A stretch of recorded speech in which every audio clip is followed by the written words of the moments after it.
मुखाच्या बा भणीनो, पयले वाचपांत परस्पर आनी इस्रायल हांचे मदें संबंदा विशीं आमकां खबर मेवल्या.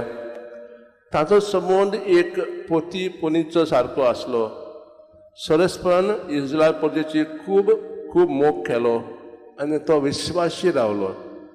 पूण इस्रायल परजेन अनेक फावटी आपलें उतर पाळूंक ना. लोकांक देवाच्या रायाची खबर दितना, बरी खबर सांगतना जेजून योग्य वेळार खूब वपाऱ्यो वापरल्यो. इव्हँजलिस्ट मातेवान त्यो सगल्यो एकठांय केल्यात आनी एका आवेस्वरांत घातल्यात. काल आमी एक वपार आयकल्या, एक वंप्याची.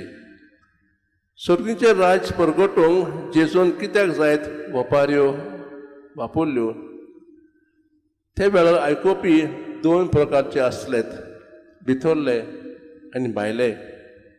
भितरले देवचो शिश्य आनी जे आपली मनां उगडून देवची उतरां आयकतालेत, ह्या लोकांक जेजून उक्तेपणी शिकवण दिली. तांकां वपाऱ्यांनी सांगूंक ना. भायले जे आपली मनां बंद करून देवचें उतर आयकतालेत, तांकां जेजून वपाऱ्यो सांगल्यो. आमी तर खंयच्या भागांत पडटात, भितरले वो भायले? देवाचो आनी आमचो संबंद आसात जायत, तो संबंद आमी घोट करूंक कसल्या उपकार आपयतात जायत? थोडो वेळ शांत रावन आमी ह्या दोनी प्रस्नांचेर विचार करुया.